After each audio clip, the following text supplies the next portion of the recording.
Hello students, Jai Hind. Welcome to my channel GSS education point. देखिए बच्चे, अब मैं जो आपको प्रीवियस ईयर जो हमारा है 2023 की क्वेश्चंस पेपर्स के एमसीक्यूज की सीरीज प्रोवाइड करने जा रहा हूं बेटा।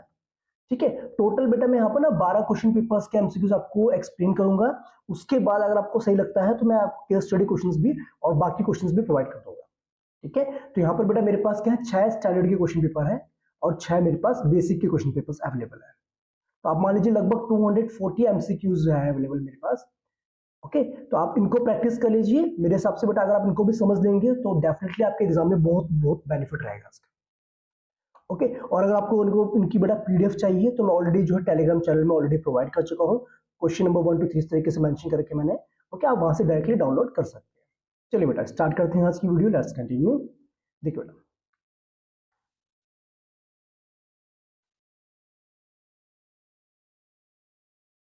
ओके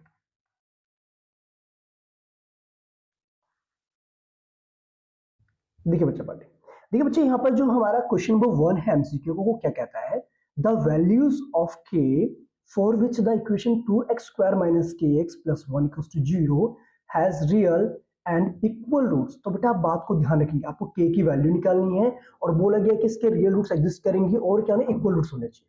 तो आपको पता है बेटा, फॉर इक्वल रूट्स की कंडीशन क्या होती है, डिस्क्रिमिनेंट जो हमारा होता है b² - 4ac, वो किसके इक्वल होता है बेटा, 0 के इक्वल होता है। बिल्कुल अच्छी बात है। यहाँ पर देखा जाए तो बेटा b वो होता है जो x के साथ मल्टीप्लाई में होता है ना, तो ये होगा -k का स्क्वायर -4 इंटू a की जगह पे बेटा आपका आएगा 2 आएगा और c की जगह पे आएगा आपका constant number that is 1 equals to 0। K square बेटा यहाँ पर क्या, के स्क्वायर हो जाएगा आपका, ये 4 2 8 इक्वल्स टू यहाँ पर 0 हो जाएगा। दैट मींस के स्क्वायर हमारा इक्वल्स टू जाएगा बेटा +8 हो जाएगा। और जब हम के की वैल्यू निकालेंगे तो हो जाएगा हमारे पास +-2√2 हो जाएगी। ऐसा क्यों?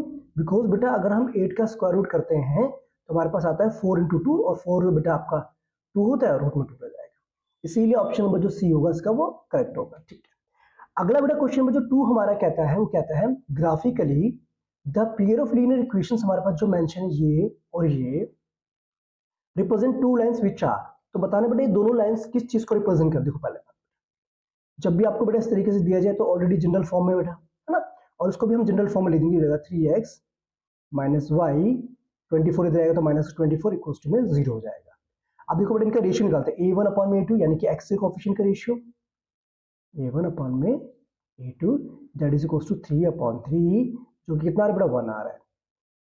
और हम निकालेंगे बेटा b1/b2, b1 कितना -1 है, देखो y का कोएफिशिएंट, और ये माइनस, ये भी हमारे कितना आ रहा है, 1 आ रहा है।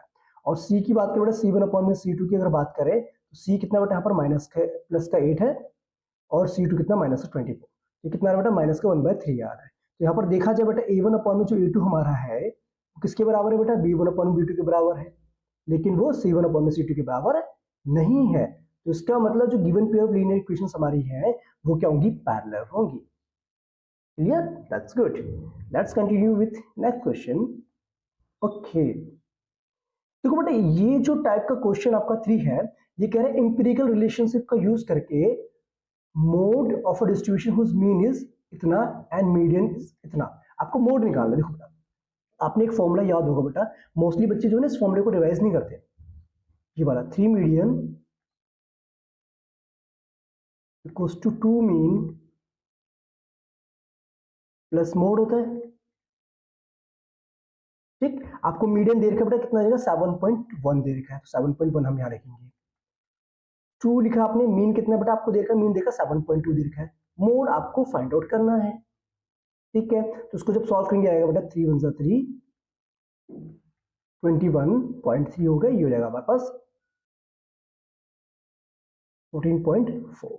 तो बस आपने बस माइनस कर देना, you will get the answer. तो मोड हमारे पास आएगा, मोड इक्वल्स टू, मूड नहीं बेटा मोड, ठीक है, ये प्लस का साइन है यहाँ पर, तो मोड आ जाएगा 21.3 माइनस 1 14.4, तो ये कितना हो गया बेटा, ये रहेगा 0.9, यहाँ पर होगा 6, तो 6.9 is the answer. That means option number D is correct. Okay, question number 4 देखिए बेटा क्या कह रहा है, the zeros of the polynomial this one are. आपको बोला कि बेटा इसके जो पॉलिनोमियल्स के जीरोस वो क्या होंगे। तो पहले बेटा आपको पता है स्प्लिटिंग द मिडल टर्म लगा देंगे यहाँ पर, देखो 3x का स्क्वायर है आपको पता है बेटा फर्स्ट टर्म को जब लास्ट से मल्टीप्लाई करना आएगा माइनस का 12 आएगा। उसका मतलब एक काम कर सकते हैं, अगर मैं 12x में से एक x को माइनस कर दूं तो मुझे ये मिल जाएगा बेटा। अब क्या करेंगे बेटा, कॉमन निकाल दीजिए, 3x बाहर निकलेगा यहाँ से, ये x प्लस 4, यहाँ से 1 निकालेंगे माइनस के बाहर। देखिए तो दो फैक्टर्स हमारे पास आ गया, x प्लस 4 आ गया एक हमारा, एक आ गया हमारे पास 3x माइनस 1। बट हमसे पूछा गया है जीरोस, तो जीरोस निकालने के लिए हमें क्या करना पड़ता है बेटा, इसको हमें जीरो के इक्वल करना पड़ता है। तो ये जीरो के इक्वल किया तो x की वैल्यू एक तो आ गई बेटा माइनस की 4, वेरी गुड। दूसरा जो हमारे पास 3x माइनस 1 को जीरो के इक्वल करेंगे तो x की वैल्यू रहेगी कितनी, 1/3। डेट मीन्स देख लो बेटा, -4 1/3, -4 1/3, option number C is correct. Perfect, that's good. Continue करें बेटा, ओके गुड। अब बेटा ये जो क्वेश्चन है हमारा question number 5, distance of a point this. अच्छा देखो बेटा, इस टाइप के क्वेश्चंस में क्या दिक्कत करते हैं, हमें बोला कि बेटा एक्स एक्सिस से इस पॉइंट का डिस्टेंस निकालना है। तो ये समझ लेना बेटा। देखो बेटा आपको पता है दो एक्सिस आपने पढ़ी हुई है, ये एक्स एक्सिस है, ये आपकी वाई एक्सिस है, ठीक है। एक्स एक्सिस से डिस्टेंस का मतलब क्या बेटा, एक्स एक्सिस डिस्टेंस का मतलब है वाई का पॉइंट की नहीं। देखो अगर मैं एक्स एक्सिस से किसी भी पॉइंट, सपोज कि हमारे पास एक पॉइंट है 4,7 दे रखा है, पी पॉइंट नाम लिया मैंने, तो अगर बेटा एक्स एक्सिस से मैं यहां तक की डिस्टेंस की बात करूं तो मुझे वाई का पॉइंट देगा ना कि नहीं। तो इसका मतलब ये क्या होना चाहिए, 7 यूनिट्स की नहीं। अगर आपका वाई से पूछा जाए, वाई से डिस्टेंस पे, तो वाई आपका एक्स का पॉइंट होगा। तो इस चीज का आप ध्यान रखेंगे, ठीक है बच्चा, ओके। देखो बेटा नेक्स्ट क्वेश्चन क्या है, क्वेश्चन नंबर 6 क्या कहता है कि if x plus 1 3x and 4x plus 2 are 3 consecutive terms of an AP.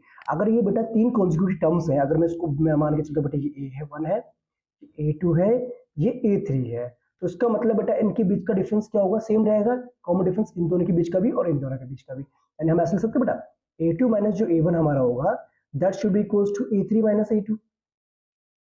ठीक, तो ये हो जाएगा a2 कितना बेटा आपके पास 3x है, और वो कितना है आपका x प्लस 1 है, और a3 कितना बेटा 4x प्लस 2, और a2 हमारा 3x है।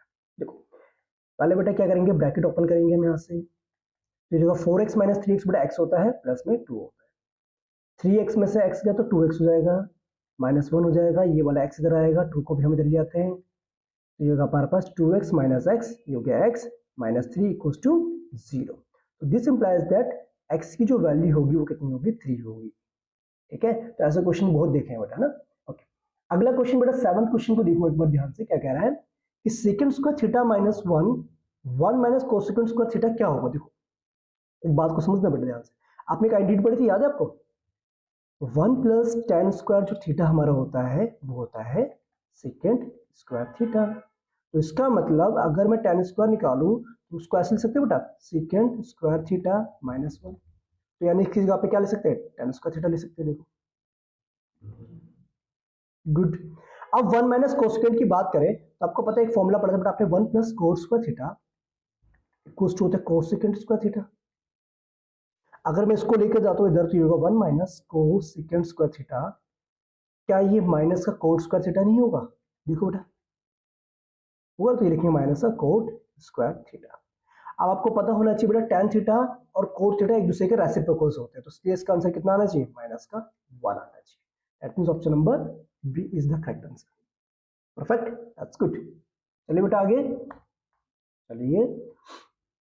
अच्छा अब एक क्वेश्चन नंबर जो हमारे पास बेटा 8 दे रखा है, इसमें बोला है कि एक फैमिली में 2 बच्चे हैं।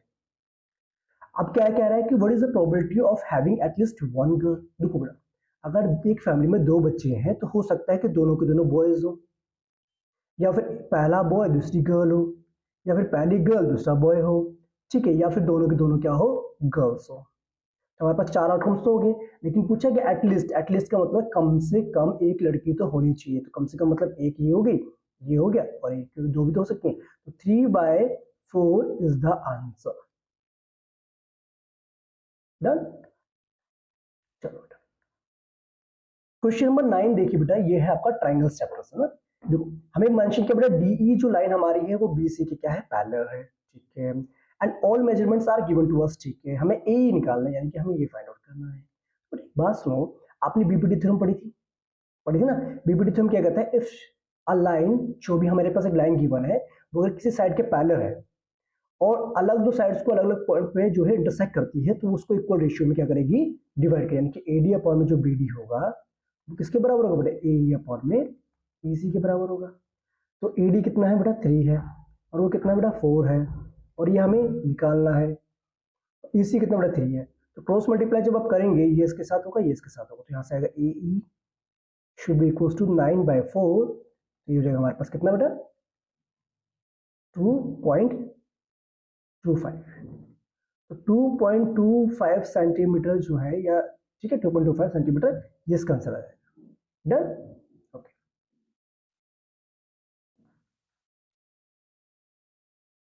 ओके देखो क्वेश्चन नंबर 10 देखिए यहाँ पर क्या है।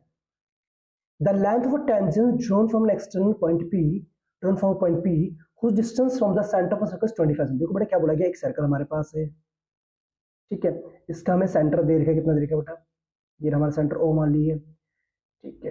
ये कह रहा है कि अगर एक पॉइंट हमारे पास P है, सपोज कीजिए हमारे पास एक P पॉइंट है, यहाँ से हमने क्या करा बेटा, सर्कल के ऊपर एक टेंजेंट ड्रॉ करा, ठीक है, और टेंजेंट क्या होता है बेटा, रेडियस के हमेशा परपेंडिकुलर होता है, ये बात तो आपको पता ही है।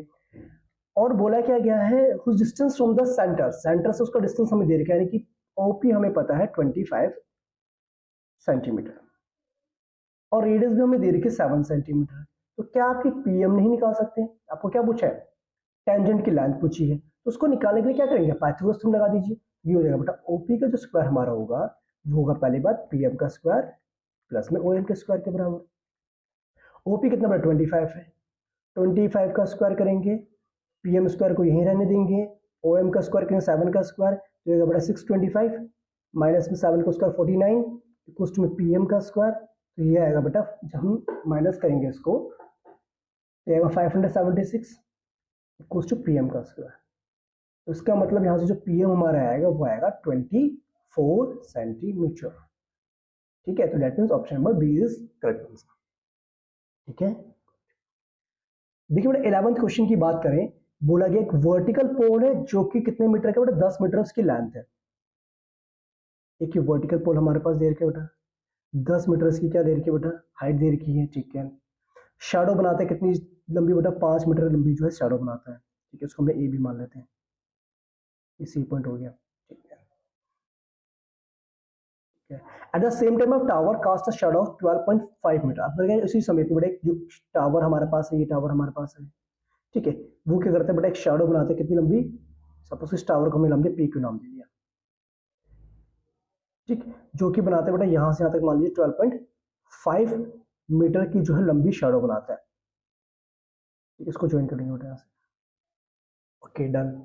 अब क्या निकालना है बेटा, हमें ना हाइट निकालनी टावर की। देखो बेटा हमें ये फाइंड आउट करना है। अगर ध्यान से देखा जाए तो बेटा जो हाइट होती है कोई भी टावर या, वो हमेशा क्या होता है, परपेंडिकुलर होता है बेटा ग्राउंड के साथ, उसका मतलब ये 90 डिग्री 90 डिग्री, दोनों में जो एंगल बेटा ये जो कॉमन होगा, तो क्या दोनों ट्राइंगल सिमिलर नहीं होंगे। अब देखेंगे बेटा, देखो ट्राइंगल जो हमारा है ए सी बी और जो दूसरा ट्राइंगल हमारा है पी सी क्यू, वो सिमिलर होंगे बिकॉज बाय ए सिमिलैरिटी, ठीक है। तो यहाँ से क्या मिलेगा बेटा, इनका जो साइड्स का रेशियो होगा वो भी क्या होगा, आपस में इक्वल होगा। तो हम ऐसे लिख सकते हैं बेटा, जो हमें चाहिए वो लेना ना, देखो बी सी है, तो लिख सकते हैं बेटा बी सी अपॉन में जो हमारा होगा C Q, that should be equals to A B upon में पी क्यू, क्लियर नोट। और बी सी कितना बेटा 5 मीटर है, और सी कितना 12.5 है, ए भी हमें देखा बेटा 10 और पी क्यू हमें निकालना है। कर दो बेटा क्रॉस मल्टीप्लाई, जब क्रॉस मल्टीप्लाई करेंगे तो आपको मिलेगा यहाँ से बेटा ये इसके साथ मल्टीप्लाई वही होगा, P Q should be equals to 12.5 multiply में 10 डिवाइड बाय 5, तो ये बेटा आपका 125 अपॉन में 5 25 metre. 25 metre is the height of tower. समझ में आया बेटा कुछ, क्लियर।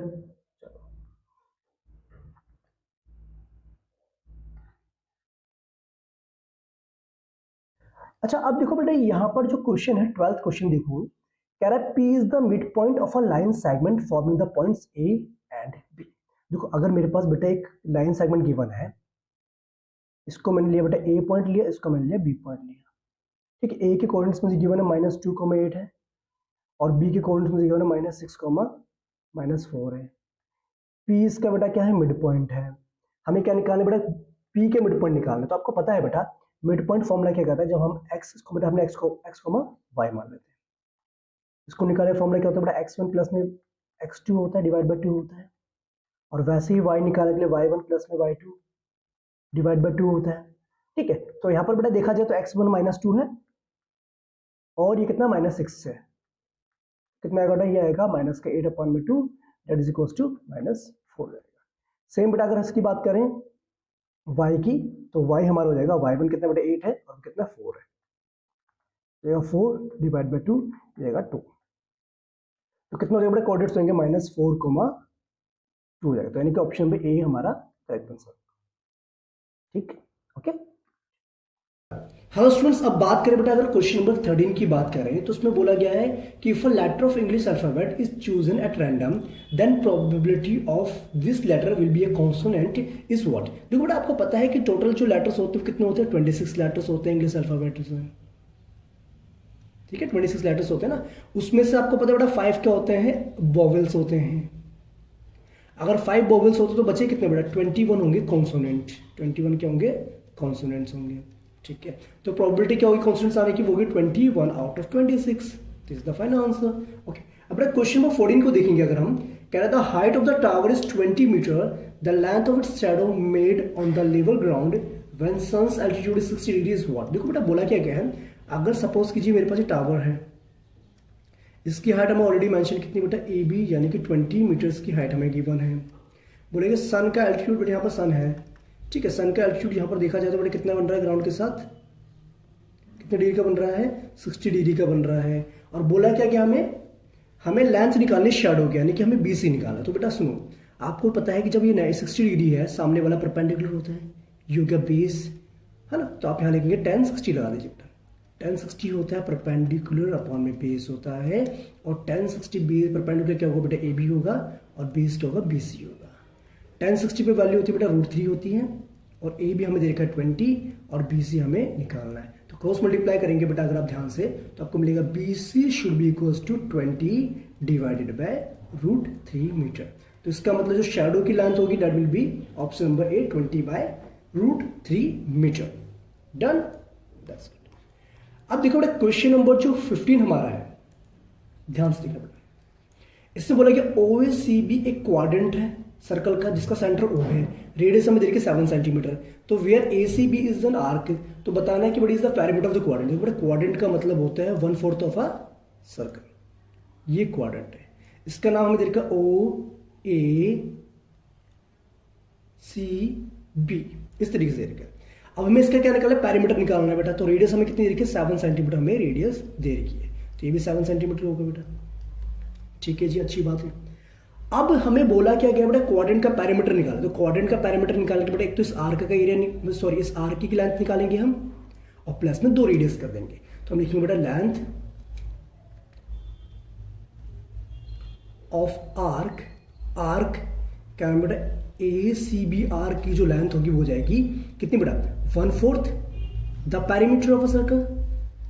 ठीक है, तो उसको हम ऐसे लिख सकते हैं बेटा, ये हो जाएगी हमारे पास 2 से बेटा ये 4 कैंसिल तो होगा πr डिवाइड बाय 2 हो जाएगी।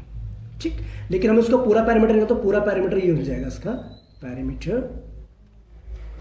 ऑफ OACB हो जाएगा बेटा π/2r प्लस में 2r। ठीक है, 2 रेडियस भी ऐड करेंगे। अब इसको सॉल्व कर लीजिए, पाई की वैल्यू बेटा होगी 22/7 इंटू में यहाँ पर 2 आ गया, आर की वैल्यू कितनी बेटा 7 है, प्लस में 2 इंटू में 7 है, तो 7 से 7 कैंसिल हो, यहाँ पर बेटा 11 आ गया। ठीक है, तो ये हो गया 11, ये हो गया 14, कितना हो बेटा, तो ये होगा आपका 25 सेंटीमीटर। ठीक है, तो ऑप्शन नंबर सी जो है इसका करेक्ट आंसर होगा बेटा। क्लियर, देख लो बेटा, नोट करा तो okay, done, that's good.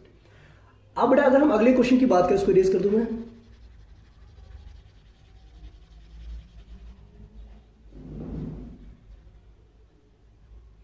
Okay done.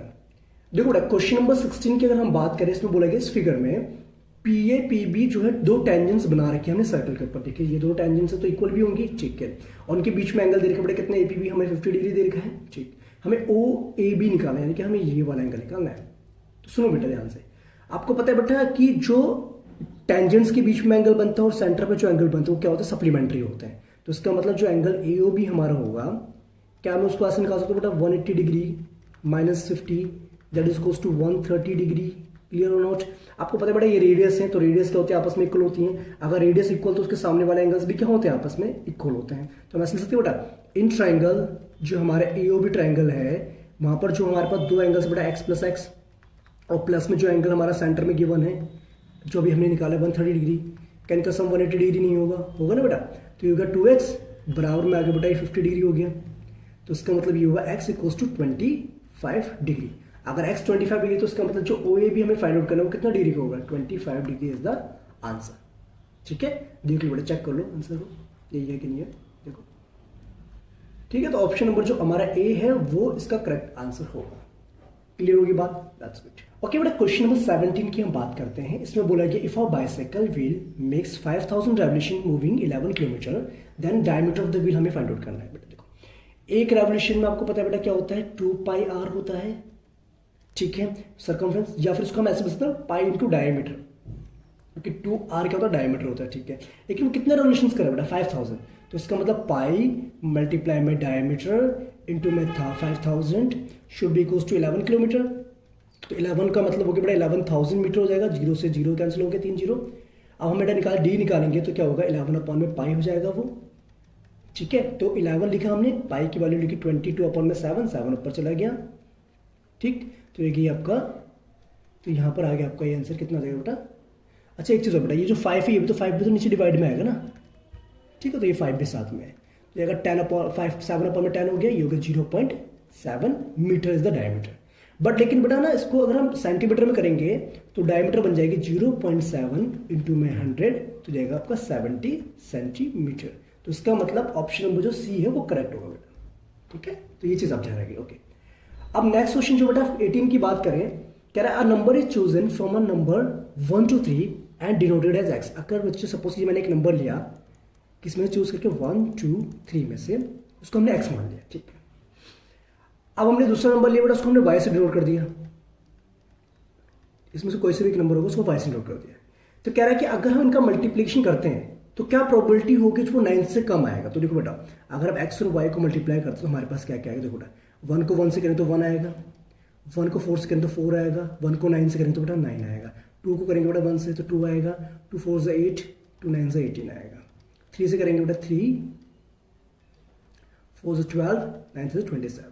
हमें क्या पूछा बेटा? 9 से कम आने के। तो 9 से कम वाले कितने नंबर बेटा? 1 2 3 4 5।